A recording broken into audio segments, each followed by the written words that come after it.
వాళ్ళందరూ చాలా ఆనందంగా ఉన్నారు.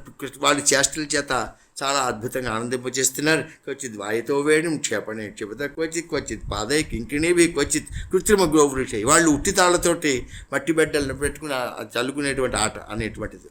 ఒక చేత మోకాళ్ళని అరచేతుల్ని పెట్టి దూడల్లా తిరుగుతూ ఉండేటువంటి వారు. ఆటల్లో ఒక్కొక్కసారి పోట్లాడుకునేటువంటి వారు అన్నమాట. ఒక్కొక్కసారి నెమళ్ళు పక్షులని వాటి కూజితములని అనుకరిస్తూ ఉండేటువంటి ఇలా ఉండేటువంటి సమయంలో తం వత్సరూపిణం వీక్ష వచ్చయూధంగతం హరి. ఆ సమయంలో ఒక రాక్షసుడు వాళ్ళని చంపడానికి వచ్చాడు. వాడు ఎలా వచ్చాడండి? వత్సరూపం అంటే లేగదూడ రూపంలో వచ్చినటువంటి వాడయ్యాడు. హరి పరమాత్మ దాన్ని దర్శించినటువంటి వాడై పరదేవుడు కూడా చూపి అన్నయ్య చూడువాడు, వాడు లేగదూడలో ఉన్నాడు, వాడు రాక్షసుడు అనేటువంటి భావం. సరే, మహానుభావుడు దూడ రూపంలో ఉండేటువంటి రాక్షసుడికి తోకని తర్వాత కాళ్ళని పట్టుకున్నటువంటి వాడై గిరగిరా త్రిప్పి స కపిథై మహాకాయ పాచ్యమానై పపాత. తోకని వెనకాళ్ళని పట్టుకుని గిరగిరా తిప్పి పక్కన నుండి వెలగ చెట్టు మీద వేశాడు. దానితోటి వాడు కాస్త మరణించాడు. ఈ కపిత్తం అనేటువంటిది కూడా ఒక రాక్షసుడని ఆండాళ్ళమ్మవారు చెప్తాడు. కానీ వ్యాసుడు కపిత్త వృక్షాన్ని రాక్షసుడిగా చెప్పలేదు. వత్సాసురుణ్ణే వెలగ చెట్టు మీద వేసి కొడితే వాడు పడిపోయాడు అనేటువంటి. మనకి ఆండాళ్ళమ్మవారి మంగళాశాసన పాసురం ఉంది. అన్ని కూడా మడందాడిపోతే షణ్ణంగు తెన్నిలంగే సత్తాదలు పొన్న చెగడ మొదై తాయిపోగా. ఇది పొన్న అంటే దూడని వెలగ చెట్టు మీదకి విసిరి ఇద్దరు రాక్షసుని సంహరించాడని మాట చెప్తారు. అంటే ఈ వత్సం దూడకి ఏమిటి లక్షణం?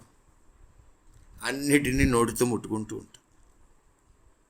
లేగదూడలు అలాగే ఉంటాయి. అందుకోసం వాటికి మూతికి బుట్ట కడతారు, అందులో 4 పచ్చిగడ్డ బరెక్కలు వేస్తారు. ఎప్పుడు తిన్నా అదే తింటుంది. లేకపోతే అన్నిటినీ వాసన చూస్తూ ఉంటే తినాలని ప్రయత్నం చేస్తూ ఉంటుంది. మనకు కూడా అదే వాసన కదా, అది తినాలి చూడాలి ఉండేటువంటిది అన్నమాట.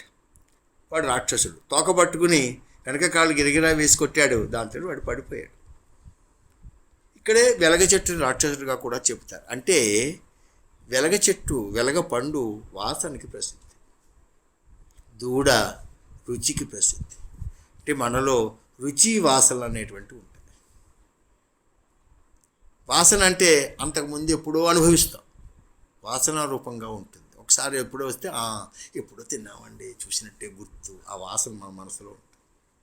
రుచి అంటే అది ఎలా ఉందో, ఇది ఎలా ఉందో, అక్కడ ఎలా ఉంటుంది, ఇక్కడ ఎలా ఉంటుంది చూస్తూ ఉంటాం. మనం యథార్థం మనం చేసేవన్నీ ఇవే. పెళ్ళికి వెళ్ళే వైఫ్ అదే పోయింది తింటున్నావు, దేనికోసం తింటున్నావు నువ్వు? నీకు ఇంత పెరుగన్నం తింటే సరిపోదండి. అదేదో వాడి దగ్గరికి ఇలా నీళ్ళల్లోనో మురికి నీళ్ళలోనో ముచ్చి పెడుతూ ఉంటాడు. అది తిని ఇది తిని దాని మీద అవసరమా? రుచి కోసం పెడుతున్నాం. అందుకోసం పిల్లలు పెద్దవాళ్ళు కూడా అక్కడికే పెడుతున్నారు. నేను చూస్తుంటాను కదా, అందరూ అక్కడికే పెడతారు. ఎందుకంటే ఇళ్ళల్లో ఉండదు పాపం. భర్తలు తెస్తారో లేదో తెలియదు, వాళ్ళకి తినాలన్నటువంటి కోరుకుంటుంది. రుచి వాసన ఈ రెండు పరమాత్మ వల్లే పోవాలి. వాసనలు నిలిచి ఉంటాయి. రుచి నాలుక. అందుకోసమే భాగవతం ఏం చెప్తుంది? నేను అందరినీ జయించాను, లోకాలు జయించాను, అవన్నీ ఒట్టి మాట. నాలుకని జయిస్తే వాడు అన్నిటినీ జయించినట్టు. జితే రసం సర్వజిత, ఏకాదశ స్కంధం. మనం దానికి వశపడి ఉంటాం. అది తింటే ఇది తింటే దేనికది? రుచి కోసం. యథార్థానికి నీకు వస్తువు అవసరం, ఆకలి కాదు. రుచి ఎంత ప్రమాదం. ఈ రెండు పరమాత్మ అనుగ్రహం వల్ల పోవాలి. అంటే అవి అందులో ఉంటుంది. వస్తువు లేకపోయినా ఒక్కసారి దాన్ని స్మరించేటప్పటికీ దాని రంగు రుచి వాసన ఎలా ఉంటుంది మనకు తెలిసిపోతుంది. మరింగంటి వారు చెప్తుంటారు ఇక్కడే వాసనలు ఎలా ఉంటాయో. ఒక మహానుభావుడు, ఆయన గోంగూర అంటే చాలా ఇష్టం. రోజు గోంగూర పట్టుకొచ్చి భార్యని పచ్చడి పులుసు ఇవన్నీ చేయించూ ఉండేవాడు. సరే కాశీ ఏదో వెళ్ళారు. వెళితే కాశీలో ఏదో వెయ్యాలంటే పాప ఆవిడ అంతే, ఏమంటే మీ గోంగూర చచ్చిపోతాను చేయలేక నేను, మీరు గోంగూరని విడిచిపెట్టేయండి అని చెప్పింది. సరే పాప ఆవిడకి అంత బాధ కలిగింది, గోంగూరని విడిచిపెట్టి వచ్చేస్తాను. తర్వాత ఊరికొచ్చాడు. ఏవో ఫంక్షన్లు అవుతాయి, పిలుస్తుంటారు అందరూ కూడా. ఓ చోట ఏదో పెళ్ళికి దేనికో పిలిచారు, వడ్డిస్తున్నారు. ఈయన కూర్చున్నాడు. అందులో గోంగూర పప్పు వేశారు. పాప ఎప్పుడో తిన్నాడు కదా, వాసన ఉంటుందండి. గోంగూర అనవసరంగా గోంగూర విడిచిపెట్టేసేమో, అనవసరంగా పప్పు పోతుంది అనేటువంటి బాధంతో ఉండి చాలా తెలియని వాడు మహాన్. ఏం చేస్తున్నాడు ఇప్పుడు? గోంగూర వేయించుకుంటున్నాడు. గోంగూరలో నీళ్లు ఉంటాయి, పైన ఆకు పప్పు ఉంటుంది. వేయించుకుని ఆకు పప్పుని పిండి పక్కకి పెడుతున్నాడు, నీళ్లు అన్నంలోకి తీసుకుంటున్నాడు, వాటర్ లాంటిది. నేను విడిచిపెట్టింది గోంగూర కానీ నీళ్లు కాదు కదా అని ఆ నీళ్లతోటి అన్నం తింటున్నాడు. అంటే విడిచిపెట్టిన వాసన, రుచి, చమత్కారం. ఇది చమత్కారం అనుకోకుండా ఎలా ఉంటుంది మనం పరిస్థితి అర్థం చేసుకోవాలి. నేను గోంగూరని విడిచిపెట్టాను కానీ పప్పుని నీళ్ళని విడిచిపెట్టలేదు కదా. చేత అవి పిండడం, ఇందులో పోయించుకోవడం, ఇక్కడ పెట్టడం తిండి. అది రుచి, వాసన. ఇది ఎప్పుడు పోతుంది? తస్మిన్ దృష్టే పరావరే, పరమాత్మ దర్శనం చేత పోతుంది మహానుభావుడు. సరే, దీని తర్వాత వాళ్ళందరూ కూడా ఎప్పుడైతే ఆ చెట్టు మీద పడేశాడో దేవతలందరూ సంతోషించినటువంటి వారే దేవాచ పరిసంతుష్టాబభూ పుష్పవర్షిణ. వెంటనే పుష్పవర్షం కురిపించారు, ఉండేటువంటిది అన్నమాట. అలాగే తౌ వత్సపాలకౌ భూత్వ సర్వలోకైక పాలకౌ. వాళ్ళు చిన్నపిల్లగా ఉన్నటువంటి వాళ్ళు ఏం చేస్తున్నారండి అంటే నెమ్మదిగా సకల లోకలకి రక్షకులు. ఈవేళ చిన్నపిల్లలా ఉండేటువంటి వారు అన్నమాట. సప్రాతరాసో గోవత్సాంచారయంతో విచేరతు. ఆవుదూడలు మేపుకున్నటువంటి వారే ఆ చల్దిమూటలు అన్నిటి తీసుకుని అటు ఇటు తిరుగుతున్నారు. స్వం సంవత్సకులం సర్వే పాయిష్యంతే కదా. వారి దూడలకు అన్నిటికీ నీరు తాగడానికి జలాశయం దగ్గరికి వచ్చారు. మొట్టమొదటిగా ఆవుల చేత దూడలకు నీళ్లు తాగించి తర్వాత వారు కూడా పాయిత్వాపుర్జలం మంచినీళ్ళు తాగారు మహానుభావులు. ఆ సమయంలో అక్కడ వాళ్ళు ఏం చేశారు? ఒక అద్భుతమైనటువంటి ప్రాణిని చూశారు. అది ఎలా ఉంది? ఇంద్రుడి యొక్క వజ్రాయుధానికి కూలిపోయినటువంటి పర్వత శిఖరంలా కనపడుతుంది. అది చాలా చూసి భయపడినటువంటి వారయ్యారు. సవై బకో నామ మహా అసురో బకరూపధృత్. ఆవాడు బకుడు అనేటువంటి రాక్షసుడు. ఆగత్య సహసా కృష్ణం తిష్టతృండో అగ్రసద్బలి. ముక్కుతోటి కృష్ణుడు పరమాత్మను ఒడిచిపట్టుకున్నటువంటి వాడయ్యాడు. పరమాత్మ ముక్కుపుటాల మధ్యలో శ్రీకృష్ణుడు చిక్కించుకున్నటువంటి వాడే. బలరాముడు గోపాలు చూశారు, పాపం చేష్టలు పోయాడు. అయ్యో, మన కృష్ణుడు బకుడు యొక్క సుంచుపుటాల్లో ఉండిపోయాడు అనేటువంటి భావన చేత వాళ్ళందరూ ఏం చేశారు? బొభు ఇంద్రియాణి వినా ప్రాణం విచేత సహా. ప్రాణం పోయినటువంటి శరీరంలో ఉన్నారు వాళ్ళందరూ. ఎందుకని? ప్రాణమే ప్రధానం శరీరాన్ని. లేకపోతే ఆ శరీరం దేనికి పనికిరాదు. మహానుభావుడు ఆయన యొక్క లీలను ప్రదర్శించడానికి అన్నట్లుగా బకాసుడు తన నోరు తెడవడంతో ఆ మహానుభావుడు లోపలికి పట్టుకుంది. అది లోపల పెరగడం ప్రారంభిస్తున్నాడు. లోపల వేడి అనేటువంటిది వచ్చేస్తుంది మింగేటువంటి సమయంలోనూ అన్నమాట. దాన్ని తట్టుకోలేనటువంటి వాడై ఆయన కాస్త బయటికి ఉబిసేసినటువంటి వాడయ్యాడు. తర్వాత ఇప్పుడు కింద పడిపోయాడు కాబట్టి తుండాలతో పొడిచి చంపడానికి ప్రయత్నం చేస్తుంటే తమాపతంతం సన్నిగృహ్యతుండయో దౌర్భ్యాంబకం కంసకం సతాంపతి. బకాసురుడు ఒడుపుతో పట్టుకున్నటువంటి వాడై తన రెండు చేతులతోటి ఆ బకాసుడు యొక్క ముక్కు పుటాలని గడ్డి పరకని చీల్చినట్లుగా చీల్చిపడేశాడు. ఎందుకు చేశాడు ఈ పని? జరాసంధుడిని సంహరించడానికి భీముడికి సలహా ఇవ్వాలి. అక్కడ ఎంతమంది ఏమి అనుభవిస్తారండి భాగవతం. మనకి ఏం తెలుసు భాగవతం గురించి? ఏమీ తెలీదు. ఒక్కరు ఒక్కొక్క స్థాయిలో అనుభవిస్తారు. ఆయన ఏ లీల చేసినా అటువంటిది. అంచేత మహాన్ సంతోషించినటువంటి వారయ్యారు. తం బకారిం సురలోకవాసి సమాకిరణ్ నందన మల్లిక. వాళ్ళకి ఏం లేదు, కృష్ణుని లీల చేస్తే పుష్పవర్షం కురిపిస్తారండి. పుష్పవర్షం కురిపించినటువంటి వారయ్యారు. అందరూ ఆనందించినటువంటి వారయ్యారు. శంఖాలు పూరిస్తున్నట్టు వాళ్ళందరూ కూడా ఆనక శంఖ సంస్థవై శంఖనాదం చేస్తున్నారు. ఎందుకు? మంగళప్రదం శంఖనాదం. ఎప్పుడైనా శంఖనాదము, ఈ డమరుకములు, భేరీలు ఇవన్నీ కూడా మంగళవాద్యములుగా పేరు పొందుతాయి. అలాగ అందరించారు. తర్వాత వాళ్ళందరూ కూడా బకుడు బారి నుండి బయటకు వచ్చినటువంటి కృష్ణుని చూసినటువంటి వారే వాళ్ళందరూ కూడా పోయినటువంటి ప్రాణములు మళ్ళీ శరీరంలో ప్రవేశించినట్లుగా వాళ్ళందరూ వచ్చి ఆ జరిగిన సంఘటన గురించి బృందావనంలో ఉండేటువంటి వారికి అందరికీ చెబుతున్నారు. అంటే ఏం చేయాలి? తాము చూసిన దాన్ని చెబుతున్నారు. ఇది భాగవతోత్తముల యొక్క లక్షణం. కొంతమంది చూస్తారు, కొంతమంది చెబుతూ ఉంటే ఆయన లీలను చెప్పుకోవాలి. వారే భక్తులు అనేటువంటిది అన్నమాట. అది విస్తృత్వ తద్విస్మిత గోప, చాలా విన్నటువంటి వారై ఆనందాన్ని పొందినటువంటి వారై శ్రీకృష్ణుడు మృత్యుముఖం నుండి బయటపడ్డాడు అని వాళ్ళందరూ సంతోషించినటువంటి వారయ్యారు.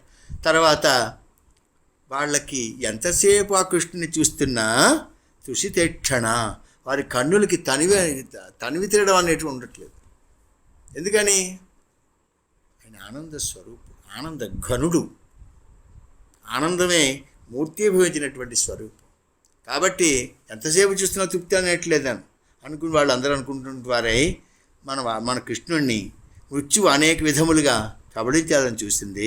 కానీ అవన్నీ కూడా వ్యర్థమైపోయాయి. ఎప్పుడైనా సరే ఇతరులకి భయం కలిగించాలని భావనతో ఉండేటువంటి లోకకంటకులు ఈ సిన్ని కృష్ణుడిని ఎన్నో విధాలుగా హతమార్చడానికి ప్రయత్నించారు. కానీ వాళ్ళందరూ దుఃఖాన్ని పొందారు, వాళ్ళే మరణించినటువంటి వారు అయ్యారు. అంటే మన కృష్ణుడిని చంపాలనుకునేటువంటి దుష్టులైనటువంటి వారందరూ కూడా అగ్నిలో పడినటువంటి మిడతల్లా నశిస్తున్నారు అని వాళ్ళందరూ అనుకుంటూ, బ్రహ్మవేత్త యొక్క మాటలు ఎన్నడూ వ్యర్థం. ఎందుకంటే గర్గాచార్యులు వారి పేరు పెట్టి ఈ మహానుభావుడు మీరు జాగ్రత్తగా చూసుకోండి, దాటడానికి వీలు కానట్టు కష్టములను సులభంగా దాటుతారని చెప్పారు. అంచేత బ్రహ్మవేత్త అయినటువంటి గర్గాచార్యుల వారి యొక్క మాట ఎన్నడూ వ్యర్థం కాదు. ఆయన చెప్పినవన్నీ కూడా తథ్యములు అని వాళ్ళందరూ కూడా నందుడు, గోపాలుడు, బలరామకృష్ణ లీలావృత్తాలని కీర్తిస్తూ ఉన్నారు. ఇది నందాదయో గోపా కృష్ణరామ కథాముద కుర్వంతో రవమానచ్చ నావిందన్ భవవేదన. చక్కటి పదం. బలరామకృష్ణులతోటి లీలను అనుభవిస్తున్నారు వీళ్ళందరూ కూడా. అలా వస్తుంటే ఏమవుతుంటా సాంసారిక క్లేశములన్నింటినీ మర్చిపోయారు. సంసారంలో కష్టాలు ఉంటాయి. నావిందన్ భవవేదనం, సంసారంలోని కష్టములన్నింటినీ కూడా పూర్తిగా మర్చిపోతున్నట్టు. అందుకోసమనే పరమాత్మ కథాశ్రవణం చేయటం. మనం అనుభవించేటువంటి క్లేశములు ఇవన్నీ కూడా ఇవి పోవాలంటే ఏం చేయాలి? పరమాత్మ గురించి శ్రవణం చేయాలి. సరే, ఇలా మహానుభావులు ఆనకట్టలు కట్టడం, నీళ్లు వెళ్ళిపోతుంటే ఎందుకని? ఇదే రామావతారంలో వానరులు, వాళ్ళు దేవతలు, ఇక్కడ వాళ్ళు దేవతలు. ఈ గోపాలుడు గోపికలు కూడా దేవతలు. అందుకోసమని చెట్లు ఎక్కుతున్నారు, కోతి కొమ్మతులు ఆడుకుంటూ ఉండేటువంటి వారు తన వారితో, తనకి సమానం వారితో కలిసి మహానుభావుడు కౌమార వయస్సు అనేటువంటి దాన్ని ఆటపాటలతో గడిపిస్తున్నారు. కౌమారం యహతుర్వ్రజే, ఇలా ఉండేటువంటి తిథులు. ఇలా ఉండగా ఒక రోజున తర్వాత ఉండేటువంటి ఘట్టం అఘాసుర సంహారం. బృందావనం తర్వాత వత్సాసురుడు, బకాసురుడు. బకుడు ఎవరండి? ఇదేమిటి? ఇది కూడా ఒక లీల, ఇది కూడా ఆధ్యాత్మిక విషయమే. బకుడు ఎలా ఉంటాడు అంటే కొంగ. యథార్థానికి వాడు రాక్షసుడు, కానీ కొంగ రూపాన్ని ధరించాడు. ఎలా ఉంటుంది కొంగ? తెల్లగా ఉంటుంది, కైలాస పర్వతంలో ఉంటుంది, వెండి కొండలా ఉంటుంది. ఆ కొంగ యమునా నది తీరంలో నీళ్ళలో ఉంటుంది.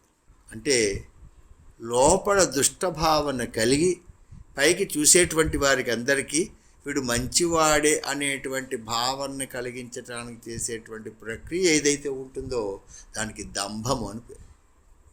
దంభం అంటే దుర్మార్గుడు మంచివాళ్ళలా కనపడడానికి లోకంలో వాళ్ళందరూ అలా భావించడానికి చేసేటువంటి ప్రయత్నం ఏదైతే ఉంటుందో దానికి దంభము అని పేరు. ఈయన ఏం చేస్తున్నాడు? బకుడు తపస్సు చెలువు దాల్చి అంటాడు పోతన్న గారు. ఒక తపస్సు చేసేటువంటి వాళ్ళ ఉన్నట్టు మహానుడు ఏం చేస్తున్నాడు? నీళ్లలో నిలబడుతున్నాడు. ఇందుకోసం తెలుగులో కొంగ జపం అని ఒక పేరు కూడా ఉంటుంది. అంటే ఆ కొంగ ఎలా తెల్లగా ఉంటుంది, అర్ధ నిమిలిత నేత్రాలు, ఒంటికాల మీద నిలబడుతుంది. తన కాళ్ళ దగ్గర చేపలు వచ్చినా చేపలు తినడం మానేసినట్లుగా ప్రవర్తిస్తూ ఉంటుంది. ఎవరు లేకుండా చూసి పొడుగాటి ముక్కు కదా, ఆ చేపని తీసి నోట్లో వేసుకుని మళ్ళీ అలా కూర్చుంది. అంటే చూసే వాళ్ళకి దీనికే దంభము అని పేరు. ఇది చాలా ప్రమాదం. అందుకోసమనే ఆండాళ్ళమ్మవారు రామకృష్ణులిద్దరిని కీర్తిద్దామని నిర్ణయించుకుని, మనం కృష్ణుడి కాలంలో ఉన్నాం కాబట్టి మొట్టమొదటిగా కృష్ణుడు చేసిన లీలన్నీ కాస్త స్మరిస్తూ పుళ్ళిన్ వాయికీండానై 13వ పాసురం అనుకుంటా, బకాసురుణ్ణి చంపినటువంటి కృష్ణుడు. ఎందుకు బకాసురుడిని ఎందుకు చెప్పాలి? ఓ కాళీ మర్దనం, లేదా ఓ గోవర్ధనోత్థనం, ఓ విషపానము, ఏదో ఒకటి చెప్పచ్చు కదా. అంటే ఇది అన్నిటికన్నా కూడా దంభం అనేటువంటిది చాలా ప్రమాదకరమైనది. ఈ దంభం అనేటువంటి దాన్ని తీల్చిపడేయాలి. ఎలా ఉంటుంది? సత్వగుణం తెల్లగా ఉంటుంది కొంగ, కానీ లోపల దుష్టభావన చేత దంభాన్ని తొలగించేటువంటి లీల అనేటువంటిది అన్నమాట. దాని తర్వాత ఒక రోజున కృష్ణ పరమాత్మ వనభోజనాలు చేయాలని సంకల్పించాడు. వనభోజనాలు బహుశా ఇక్కడి నుంచే ప్రారంభమైందేమో అనిపిస్తుంది నాకు. కార్తీక మాసంలో వనభోజనాలను చేస్తుంటాం. వనభోజనం ఎలా చేయాలో భాగవతం మనం చేసేది వనభోజనం కాదు, మనం చేసేది రుచి కోసం.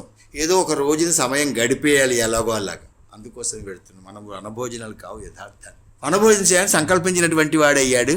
సరే, వాళ్ళందరినీ కూడా వనభోజనం చేద్దామని ఇంతకుముందు చెప్పినటువంటి వాడయ్యాడు. ప్రాతకాలం నుండి ముద్ర లేచినటువంటి వాడయ్యాడు. తర్వాత ఆ గోపాల వాళ్ళందరూ కూడా మేల్కొన్నటువంటి వారే ముందరగా అవధుడుల్ని పంపిస్తూ ఉన్నారు. బృందావనం నుండి బయలుదేరారు. దీనికి వ్రజభూమి అని పేరు. వ్రజము అంటే బాగా వ్యాప్తి చెందినటువంటిది. అక్కడే కృష్ణలీలలు బాగా వ్యాప్తి చెందినటువంటిది కాబట్టి వ్రజము అనేటువంటిది అన్నమాట. సరే, వాళ్ళందరూ కూడా ఏం చేస్తున్నారండి అంటే ఆ చిక్కాలని చద్దనం తెచ్చుకుంటారే, అది బెత్తాలు, కొమ్ములని, పిల్లని గ్రోవుల్ని ఇవన్నిటినీ కూడా ముందర భాగంలో నడిపిస్తూ ఉన్నారు. సంతోషంగా కృష్ణుడితోటి కలిసి నడుస్తూ కృష్ణుడి యొక్క అసంఖ్యాకములైనటువంటి దూడలతో పాటుగా తమ దూడలు అనేటువంటివి కూడా ఉన్నాయి. అలా పెడితే ఏం చేస్తున్నారండి అంటే బాల క్రీడల్ని చేస్తూ విహరిస్తూ ఉన్నారు. వారు వెళ్ళేటప్పుడు వారి తల్లులు వారిని గురివింద గింజలు, మణులు పొదిగిన బంగారు నగలు వీటి అన్నిటి చేతను అలంకరించినటువంటి వారయ్యారు. తర్వాత ఆ వనానికి వచ్చిన తర్వాత అక్కడ ఉండేటువంటి రంగురంగుల పళ్ళతోటి, చిగుటాకులతోటి, పువ్వులతోటి, నెమలి పించాలతోటి తమను తాము అలంకరించుకున్నారు. బంగారు ఆభరణాలు ఉన్నారు. ఎందుకంటే ఇవన్నీ సహజమైనటువంటి ఆభరణాలు. ఇవన్నీ అలంకరించుకున్నారు. తర్వాత కృష్ణ వచ్చే సంఖ్యాదే వ్యూధేకృత సంవత్సకాన్. తర్వాత వాళ్ళందరూ బాగా అలంకారం చేసుకున్న తర్వాత ఒకళ్ళ మీద ఒకళ్ళు చిక్కాలని, బెత్తాలని, కొమ్ములని, వేళ్ళు విసిరేస్తూ ఉండేటువంటి వారు. వాడు చిక్కని తీసుకుని దూరంగా విసిరేవాడు. పాపం వీడు పరిగెత్తేటప్పుడు వాడు ఇంకొకటికి ఇచ్చేవాడు. తర్వాత ఎవరో పట్టుకొచ్చి మళ్ళీ వీళ్ళకి ఇచ్చేవాడు. ఆట పరమాత్మతో ఉండేది. తర్వాత వాళ్ళందరూ కూడా శ్రీకృష్ణుడు కూడా అడవిలో ఉండేటువంటి అందాలన్నీ చూసేటువంటి సమయంలో యది దూరగతం కృష్ణ వనసోపేక్షణాయతం అహం పూర్వమితి. కృష్ణుడు దూరంగా ఉన్నాడు, అడవి అందాలు చూస్తున్నాడు. ఎవరితో వాళ్ళే. నేనే వెళ్ళి ముందరగా కృష్ణుడిని స్పృశిస్తాను. అహం నేను మొదట అని కృష్ణుడిని స్పృశించి ఆనందిస్తాను. ఎందుకని పరమాత్మతోటి ఎలాగైనా మనం ఆయనతో స్పృశించటం, ఆయనతో మాట్లాడటం, ఆయన్ని దర్శించటం ఉండేటువంటిది మోక్షానికి సాధన. క్వచిత్ వేణున్ వాదయంతోద్భాంత శృంగానికే జన. తర్వాత వాళ్ళ కొమ్ముబోరాలు పూరిస్తూ ఉండేటువంటి వారు ఇలాగా 9 ఝంకారాలతో కంఠాలు కలుపుతూ ఉన్నారు. కోకిలు కూస్తుంటే కోకిలతో పాటుగా తమ గొంతులు కలుపుతూ ఉండేటువంటి వారు.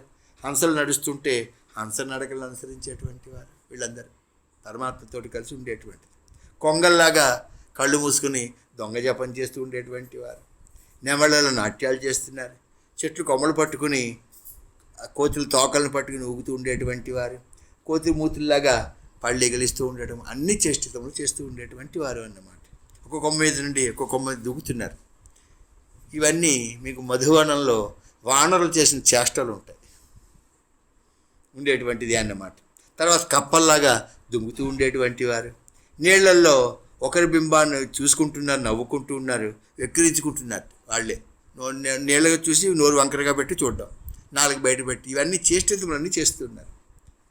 ఈ మహానుభావుడు కృష్ణుడితో ఉన్నారు. వీళ్ళందరూ కూడా ఎవరండి కృష్ణుడు? ఒక గోపాలుడు, నందుడి యొక్క కుమారుడు కాదు. ఇత్థం సతాం బ్రహ్మసుఖానుభూత్వ దాస్యం గతానాం పరదైవతేన మాయాస్థితానాం నరదారకేణ సాకం విజహృ కృత పుణ్యపుంజా. వీళ్ళందరూ ఎన్నో జన్మల్లో చేసుకున్నటువంటి పుణ్యములు అనేటువంటిది ఒక రాశిగా ఏర్పడింది కాబట్టి కృష్ణుడితోటి కలిసి అనుభవిస్తున్నారు.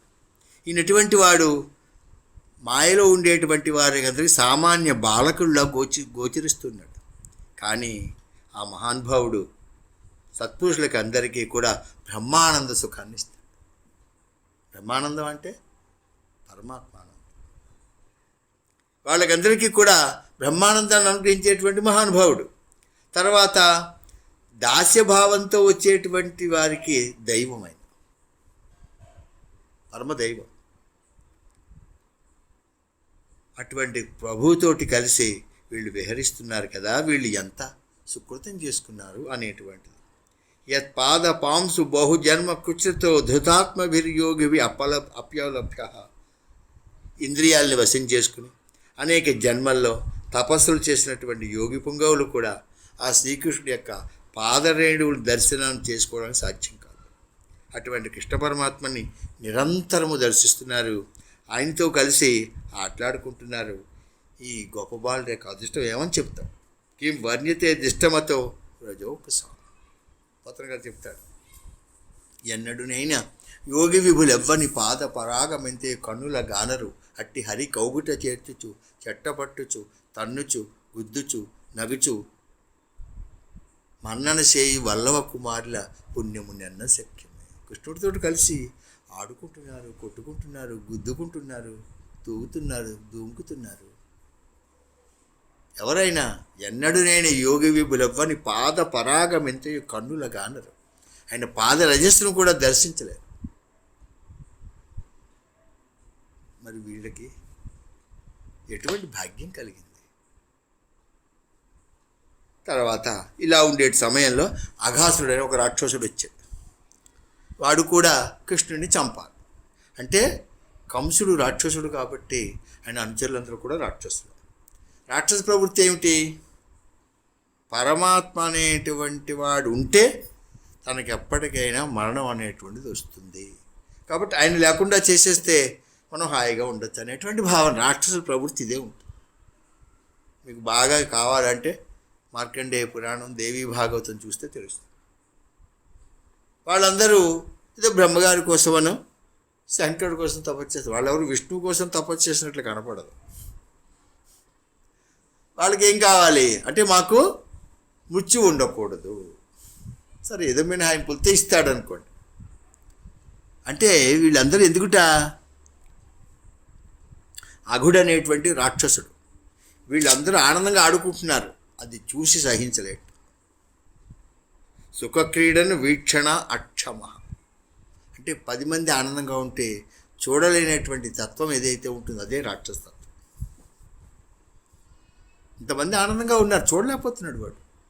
దీనికి ఈర్ష్య అనేటువంటిది ఉంటుంది. సుఖక్రీడన వీక్షణ అక్షమ, శమించలేనటువంటి స్థితి అన్నమాట, ఓర్వలేనటువంటి స్థితి అంటారు. అక్కడికి వచ్చినటువంటి వాడయ్యాడు. సరే చాలా దారుణమైనటువంటి వాడు. వాడిని చూస్తే అమృతం తాగినటువంటి దేవతలకు కూడా భయం అనేటువంటిది అన్నమాట. అంచేత నిరంతరము కూడా దేవతలు కూడా వీడు ఎప్పుడు చనిపోతాడని ఎదురు చూస్తూ ఉంటారు అఘుడు కోసం అని చెప్పి. సరే మహానుభావుడు చూసినటువంటి వాడయ్యాడు. ఇప్పుడు గొప్ప బాలతో ఆడుకుంటున్నాడు ఈ కృష్ణుడు. నా తోబుట్టులను చంపాడు పోతన, బకాసురుడు, వీళ్ళందరూ ఒకటే ఫ్యామిలీ అన్నమాట. బకాసురుడు ఇందాక అనుభవించాం, పోతన మొదట్లో వచ్చింది. వాళ్ళకి ఇద్దరికీ సంబంధమైనటువంటి వాడిని తోబుట్టులను చంపాడు.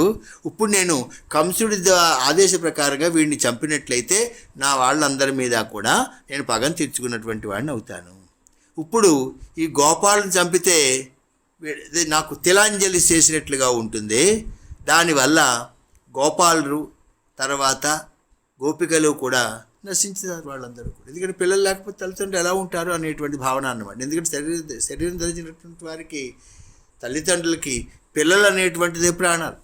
వీళ్ళందరూ నశిస్తే వాళ్ళు నశిస్తారు అని అప్పుడు నేను హాయిగా మిగతా వాళ్ళందరినీ కూడా చంపేసినటువంటి స్థితి వస్తుందని ఆయన ఏం పెద్ద కొండ చిలువ రూపాన్ని ధరించినటువంటి వాడై వాళ్ళు వెళ్ళేటువంటి దారిలో ఉన్నటువంటి వాడే పండుకున్నాడు. దాని శరీరం చాలా అద్భుతంగా ఉండేటి, 1 యోజనం పొడవు ఉండి మహాపర్వతంలో ఉండేటువంటిది, పెద్ద నోరు కూడా తెరుచుకున్నటువంటి గుహలా ఉండేటువంటిది, దాని యొక్క క్రింది పెదవి నేలకి, పై పెదవి ఆకాశానికి తాగేటట్లుగా ఉండేటువంటిది, దవడలు గుహల్లా ఉండేటువంటివి, కోరలు పర్వత శిఖరాల్లో ఉండేటువంటిది, లోపల భాగం అంతా చీకటితో ఉండేటువంటిది, దాని నోటి నుండి వచ్చేటువంటి గాలులన్నీ కూడా పొగలు సెగలతో వచ్చేటువంటిది. ఆవిడ ఆ నాలుకను కూడా తాచి కూర్చు. సర్పము ఎలకని తినాలంటే నాలుక బయటికి పెడుతుంది. ఆ నాలుక చాలా మెత్తగా ఉంటుందట. అది చూసే కప్ప కూడా బా ఇక్కడ ఇంత బాగుంది, లోపల నుంచి చక్కగా వేడి గాలి వస్తుంది, లోపలికి వెడితే ఇంకా బాగుంటుందని కప్ప లోపలికి వెళ్తుంది. వెంటనే ఆ సర్పం దగ్గర అందరూ చూసినటువంటి వారు అయ్యారు. గోపులు చూసి ఇదేమిటి గోపాలరాజు, ఇది ఒక విహార భూమిలా ఉందే, ఇంతవరకు లేదే, మనకి వేళే కనపడుతోంది, ఒక సర్పంలా కూడా అనిపిస్తోంది, పర్వత శిఖరంలా ఉంది, బహుశా మనకి కబళించడానికి నోటిని కూడా తెరుచుకున్నట్లుగా ఉంది అనేటువంటి మాటలన్నీ చెప్పుకుంటున్నారు. చెబుతూ వాళ్ళు అనుకుంటున్నారట, పోలేదు సర్పం అయితే మనకేముంది, వెనకాల కృష్ణుడు అనేటువంటి ప్రధానం. ఒకవేళ వీడే కనుక రాక్షసుడైతే ఇంతకు ముందర బకాసురుడికి వత్సాసురుడికి ఏ గతి పట్టిందో అటువంటి భావనే కలుగుతుంది. ఒకవేళ మనని చంపేయాలనుకుంటే వీడు కూడా నశిస్తాడు, కృష్ణ తప్పకుండా వీడు అంతు చూస్తాడు అని వాళ్ళందరూ కూడా శ్రీకృష్ణుడి యొక్క అందమైనటువంటి దివ్య ముఖమండలాన్ని చూస్తూ చప్పట్లు కొడుతూ దాని ముఖంలోకి ప్రవేశించారు.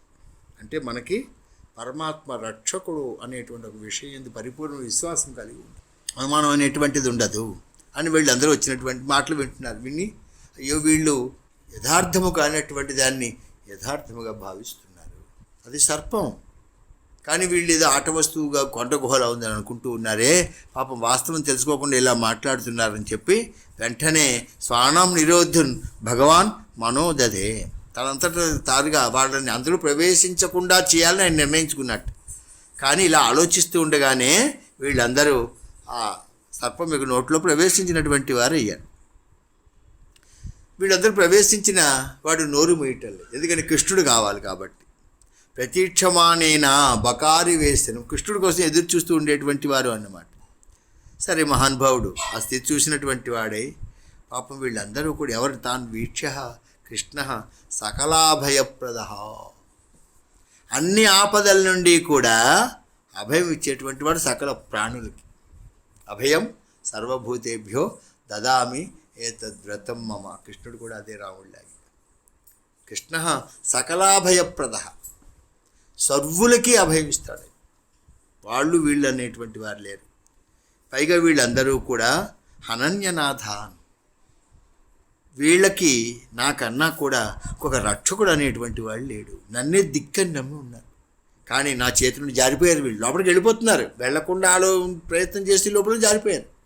అంచేత వీళ్ళందరూ కూడా అఘాసురుడికి గడ్డి పరకల్లా జఠరాగ్గిల్లో ప్రవేశించిన సిద్ధంగా ఉన్నారు అని, ఇదంతా దైవం యొక్క లీల అని చెప్పినటువంటి వాడే వీళ్ళని ఎలాగైనా రక్షించాలి అని అనుకుంటూ ఉండగా ఈ మహానుభావుడు వీళ్ళని రక్షించాలి, వాడు సంహరింపబడాలి. రెండు పనులు కావాలి.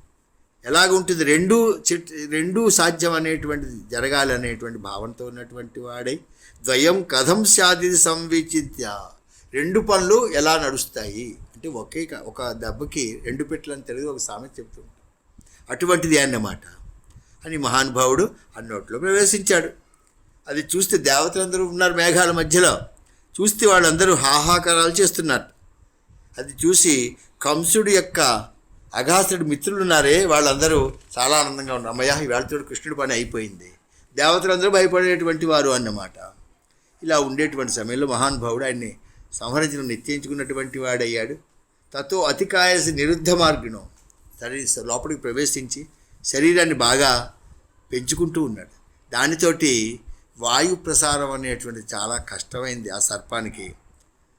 తర్వాత మహానుభావుడు ఆ బ్రహ్మరంధ్రాన్ని చీల్చుకుని బహిర్గతం అయిపోయాడు కృష్ణుడు. తర్వాత వీళ్ళందరినీ బయటికి తీసుకొచ్చాడు, వాళ్ళందరూ మరణించినటువంటి వారు అయ్యారు. వాళ్ళందరినీ ముందరికి పంపించాడు. తర్వాత తాను ఆ రాక్షసుడి ముఖము నుండి బయటకు వచ్చినటువంటి వాడయ్యాడు.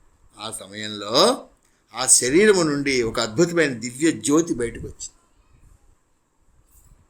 అత్యుతం మహజ్యోతి స్వధామ్న, గొప్ప తేజస్సు బయటకు వచ్చింది. అది ఆకాశంలోనే కొంతసేపు ఉండి తర్వాత దేవతలందరూ చూస్తూ ఉండగా ఆ స్వామిలో లీనమైంది. సరే ఈ మహానుభావులందరూ దేవతలు సంతోషించినటువంటి వారే పులవర్షాన్ని కురిపించారు. అప్సరసులందరూ నాట్యం చేశారు, గంధర్వులందరూ కూడా చక్కగా గానం చేశారు. తర్వాత విద్యాధరులు వాయిద్యాలు మోగించారు, బ్రాహ్మణోత్తములందరూ ఆయన్ని స్తోత్రం చేశారు.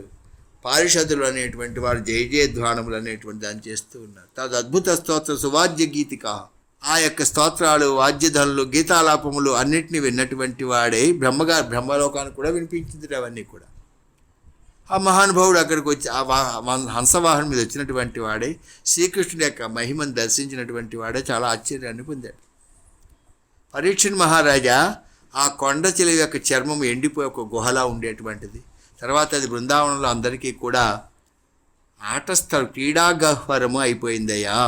ఇది స్వామి 5వ సంవత్సరంలో చేసినటువంటి లీల. దానిని 6వ సంవత్సరంలో గోపాలులందరూ కూడా వచ్చి తమ తమ తల్లులకి ఈ విషయం చెప్పారు.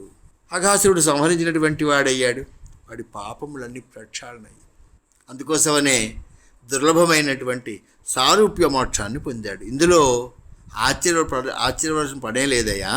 ఎందుకంటే ఆయన మానవ బాలుడిగా లీలను ప్రకటిస్తున్నాడు. కానీ ఆ మహానుభావుడు జగత్తుకంతకీ కూడా కారణభూతమైనటువంటి పరమపురుషుడు గోపాల బాలుడైనాడు అంటాడు అన్నమయ్య కీర్తనలన్నీ భాగవతం. మహానుభావుడు అలా ఉన్నట్టు. ఎందుకంటే ఒక మాట చెబుతున్నాడు, పరమాత్మ యొక్క ఏ అంగాన్నైనా అంటే ఏ అవయవాన్నైనా మనసులో నిలుపుకుంటే ఒకసారి పూలికతో ధ్యానం చేస్తే అటువంటి వారికి పరమాత్మ మోక్షాన్ని ప్రసాదిస్తాడు. అటువంటిది తననే నోట్లో మింగినటువంటి అఘాసురుడికి మోక్షం రావటంలో ఆశ్చర్యమే ఉంది. పరమాత్మ ఒక విగ్రహం రూపాన్ని పెట్టుకుని అందులో ఏ ఒక్క అవయవాన్ని ధ్యానం చేసినా మోక్షం వస్తుంది. అటువంటి సాక్షాత్తు పరమాత్మనే మింగినటువంటి వాడికి మోక్షం రావటంలో ఆశ్చర్యమే ఉంది అనేటువంటి విషయం చాలా స్పష్టంగా చెబుతూ ఉండేటువంటి. ఇది 5వ సంవత్సరంలో జరిగినటువంటి గాథ. కానీ ఈ పిల్లలందరూ వచ్చి 6వ సంవత్సరంలో చెప్పారు. ఇత్తంతుజ యాదవ దేవదత్త అని నిన్నెక్కడో కూడా ఒక పేరు విన్నాం. దేవదత్తుడు ఎవరండి ఈయన అంటే పరీక్షణ్ మహారాజే దేవదత్తుడు, దైవం చేత అనుగ్రహించబడినటువంటి వాడు. కాబట్టి దేవదత్తుడు అనేటువంటిది అన్నమాట. ఆ మహానుభావుడు ఆయన చరిత్రను వింటూ తృప్తి అనేటువంటిది లేకుండా ఉన్నాడు. మళ్ళీ పరీక్షణ్ మహారాజు శ్రీశుకుల వారిని ప్రశ్నిస్తున్నాడు, స్వామి 5వ సంవత్సరంలో ప్రదర్శించిన లీలని పౌగొండ వయస్సులో అంటే 6వ వయసులో జరిగినట్లుగా ఎలా భావించారు? కాలాంతర భూతకాలంలో జరిగినటువంటి సంఘటనని వర్తమాన కాలంలో జరిగినట్లుగా భావించడం ఎలాగా? నాకు రహస్యం తెలుసుకోవాలనుందయా మహానుభావ. బహుశా దీనికి కృష్ణ మాయ తప్ప ఇంకొకటి ఏది కారణం కాదు అనేటువంటి భావనతో ఉన్నా. పైగా నాకు పుణ్యం కృష్ణ కథామృతం. మేము బ్రాహ్మణాన్ని సేవించేటువంటి క్షత్రియ ధర్మములకు దూరంగా ఉండేటువంటి వాళ్ళము, పేరుకే క్షత్రియులము. కానీ పరమ పవిత్రమైనటువంటి కృష్ణ కథామృతాన్ని నీ వలన అనుభవిస్తున్నాం కాబట్టి మేము ధన్యులమైపోయాము. వయం ధన్యతమాలోకే గురోపి క్షత్రబంధవ యత్పివామో ముహుస్తత్వ పుణ్యం కృష్ణ కథామృతం. పరమాత్మ చరిత్ర పుణ్యం. పుణ్యాయ నమః అని విష్ణు సహస్రనామంలో కూడా ఒక నామం ఉంది, కృష్ణ అష్టోత్తరంలో కూడా ఒక నామం. పరమాత్మ పుణ్యస్వరూపం. అటువంటి కృష్ణ పరమాత్మ కథలు వింటున్నాం కాబట్టి ధన్యులం అయిపోయాము అని చెప్పగానే మహానుభావుడు వెంటనే ఆ శ్రీకృష్ణుడి యొక్క పవిత్ర లీలలన్నింటినీ కూడా మాటి మాటికి స్మరించటం వల్ల అంతర్ముఖత్వాన్ని పొందాడు శ్రీశుకులు. అతి కష్టం మీద బాహ్యస్మృతికి వచ్చినటువంటి వాడే తర్వాత చెప్తూ ఉన్నాడు. ఇది అఘాసుర సంహారం. అన్ని రాక్షసుల పేర్లన్నీ కూడా మనలో ఉండేటువంటి లక్షణాలు. పోతన అంటే చెప్పుకున్నాం, శకటాసురుడు, తృణావర్తుడు, బకుడు, తర్వాత వత్సాసురుడు, అఘాసురుడు. అఘం అంటే ఏమిటి? పాపం అని అర్థం. పాపం యొక్క లక్షణం ఏమిటి అంటే పాపపు కర్మలు చేయిస్తుంది. పాపం అంటే పరమాత్మని పొందటానికి ప్రతిబంధకం. పాపం అనేటువంటిది ఉంటే పరమాత్మని పొందలే. ఈ పాపాన్ని ఎవరు తొలగిస్తారు? పరమాత్మ అనుగ్రహం కావాలి. కాబట్టి వీళ్ళందరూ కూడా, అది సర్పం, కొండచిలువ సర్పం అంటే కాలానికి ప్రతీక. అంటే ఇగో ఈ కొండచిలువే కాలం. అదేం చేస్తుంది? మనం మింగేసే స్థితిలో కూడా మనకి పరమాత్మ ఉన్నాడు అనేటువంటి విశ్వాసం కాదు. గోపాలుడు అలా మనకి నిజంగా వీడు సర్పమా అయితే వీళ్ళకు కూడా పూతల లాంటి గతే పడుతుంది, వెనకాల ఆయన ఉన్నాడు. ఆ ధైర్యం ఉండాలి, ఆ పరమాత్మ రక్షిస్తాడు. ఎందుకని మనం ఆయన త్రికరణ శుద్ధిగా ఆశ్రయించాలి. ఈ మాట చాలా చోట్ల చెప్తాడు భాగవతం. వాళ్ళందరూ మాకు కృష్ణుడే అనేటువంటి భావన, కృష్ణుడు మాకు రక్షకుడు అనేటువంటి పరిపూర్ణమైనటువంటి విశ్వాసంతో ఉన్నారు. కాబట్టే వాళ్ళెవరూ దాని నుండి బయటకు వచ్చేటువంటి వాళ్ళు కానీ ఇది సర్పమేమో మనం చంపుతుందేమో అనే భావన లేదు, లోపలికి వెళ్ళిపోతున్నారు. ఎందుకని ఆయన చూసుకుంటారు. ఈ పాపము అంటే పరమాత్మని పొందడానికి ప్రతిబంధకముగా ఉండేటువంటిది అన్నమాట. పాపాన్ని పరమాత్మ తొలగిస్తే తర్వాత ఆనందం వస్తుంది. తర్వాత ఘట్టం అదే. आरती अति पावन पुराण की धर्म भक्ति विज्ञान खान की, आरती अति पावन पुराण की धर्म भक्ति विज्ञान खान की, महापुराण भागवत निर्मल सुखमुख विगलित निगम कल्प फल परमानंद सुधार समय कल लीलारति रस रस निधान की, कलिमल मदन त्रिताप निवारिणि जन्म मृत्युमय भव भयहारिणि, सेवत सतत सकल सुख कारिणि, सुमहौषधि हरिचरित गान की, विषय विलास विमोह विनाशिनि, विमल विराग विवेक विकासिनि, भगवत तत्व रहस्य प्रकाशिनि, परम ज्योति परमात्म ज्ञान की, परमहंस मुनिमन उल्लासिनि, रसिक हृदय रसरास विलासिनि, भुक्ति मुक्ति रति प्रेम सुदासिनि, कथा अकिंचन प्रिय सुजान की, आरती अति पावन पुराण की, धर्म भक्ति विज्ञान खान की,